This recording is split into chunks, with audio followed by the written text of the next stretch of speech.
Apollo lemmik 2019 on midagi, mis lööb jalust ja teeb sõnatuks, sellepärast et sa ei oska kunagi arvata, mis sa selle kirjutamisest saad. Kui sa koolitad ja räägid inimestega, sa saad tagasisidet kohe. Kui sa kirjutad midagi raamatusse ja keegi seda ostab, keda sa ei tea, ja sa saad üks hetk teada, et see on kellelegi korda läinud, siis see on ära ütlemata mõnus tunne ja hea emotsioon, ehk siis sa oled kellegile teinud midagi, mis tema elu teeb paremaks ehk. Nii et suured tänud selle väga ägeda üllatuse eest. Raamat Ajulugu on väikse vimkaga. Ma tean, et päris paljud on lugenud selle pealkirjaks ajalugu, aga ei tea mina ajaloost suurt midagi. Küll ma olen 18 aastat lugenud, õppinud ja kogenud aju kujunemist nii enda kui oma laste kui teiste inimeste peal. Ja kogu selle raamatu kontseptsioon on see, et kui sa tead, kuidas aju areneb, siis võib-olla on sul lihtsam oma elu edukamalt elada. Mul on väga hea meel, et just Legoisti tähele panti rahva hulgast. See on mulle tolten väga oluline teos, et selle kokkupandmisel olema vast kõige vähem egoist olnud. Et siiamaani naljalt ei ole olnud raamatut, mida ma ei ole sesi kokku pannud, aga siin ma siis Keiti Vilsi poole ja Keitile ka suur aitüma, et ta mulle siukese nii toreda raamatu kokku pandse. Eks auhinna tuleb vaiks alati siis, kui nende peale kõige vähem mõistat mõtelda. Et pigem on nii, et kui kahelt, et see asi võis auhinna saia, siis tuud ei tule ja nii et veidukese üllatus ta on küll. Tere, mina olen Kene Vernik ja mul on väga hea meel, et Heaune teejuht pälvis parima käsiraamatu tiitli. Mõte oligi selles, et kirjutada hästi lihtsas keeles olulisest asjast nagu unetervis ja et see aitaks inimestel paremini magama jääda või mõista, mis võib olla viga nende unaga. Nii et aitäh teile selle tunnustuse eest ja ma loodan, et see aitab paljusid Eesti inimesi.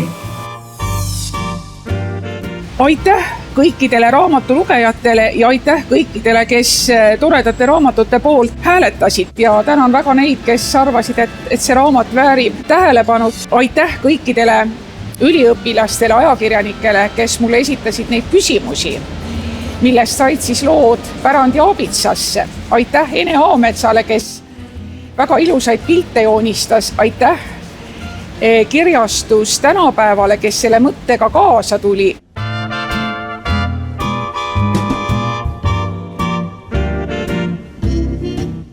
Ma olen nii tohutult tänulik selle parima lasteraamatu auhinna eest. Ma väga-väga tänan kõiki, kes selle raamatu poolt hääletasid. Seda on isegi raske sõnadesse panna, mis see minu jaoks tähendab, sest et see on minu esimene raamat ja see kindlasti julgustab mind edaspidi ka kirjutama.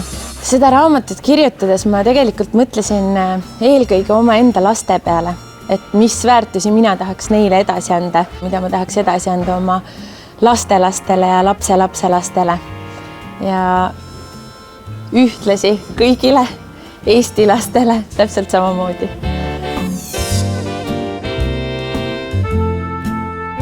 Suur tänu teile kõik, kes te hääletasite Apollo parima raamatu eest. Postimees kirjastus ja meie 3 raamatut oleme väga-väga tänulikud kõigile lugejatele, kes leidsid raamatupoodidest üles Liis Velskeri raamatu, Anu Auna ja Sirli Oderi raamatu Eia seiklus Tondikaukul ning ka minu tüdrukuse. Väga tänan ka tiimi, kes on nende raamatute taga, kõik, kes aitasid ja Postimees kirjastus on teiega. Aitäh!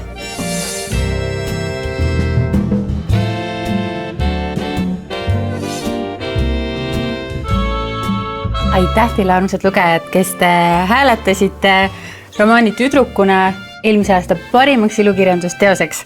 Ega kirjanikul ei ole suuremat rõõmu kui see, et lugejad loevad ja neile läheb korda see, mida nad loevad. Tahaksin tänada ka kõiki neid inimesi, kes on mulle kirjutanud, näiteks sotsmeedias, ja kes on postitanud pilte ja saatnud igasuguseid julgustavaid sõnumeid või isegi tänaval mulle juurde astunud. Aitäh, et loete!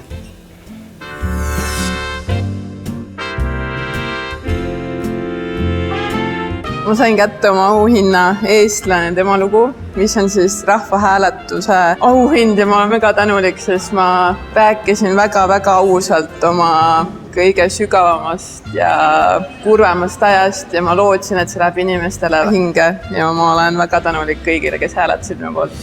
Ma kirjutasin selle raamatu eesmärgiga aidata inimesi, et alati ei ole kõige lihtsam mõista ennast ja mina olen näinud aastaid vaeva, et üldse mingigi selgus saada, miks ma olen tundnud näiteks depressiooni. Ma lootsin, et kui ma selle kõik endast välja kirjutan, siis mõni inimene võib-olla tunneb seda sama tunnet ja mõistab ennast paremini.